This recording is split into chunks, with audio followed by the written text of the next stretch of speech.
紫蘇全身都係寶，你聽我講完呢條視頻呢，你就知道佢有咩好處啦。咁跟住呢條視頻呢，哪怕你再忙都好，你都要將佢睇晒佢，對你呢有好大幫助噶。紫蘇就係呢個秋季生長最旺盛嘅季節。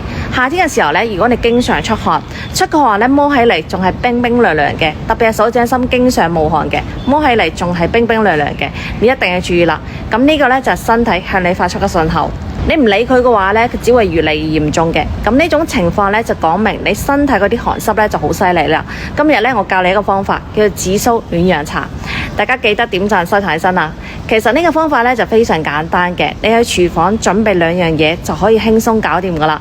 咁呢個呢，就係千古古方嚟嘅，歷代都喺度用緊。首先我哋去摘10幾片紫蘇葉呢就可以啦，然後呢，將佢洗乾淨曬乾，再加上10粒去核紅棗，再加上小米，經過古法嘅工序3蒸3曬，最後呢，用慢火一直炒到呢個米呢變成金黃色，紫蘇葉呢將佢炒乾佢就可以攞出嚟備用啦。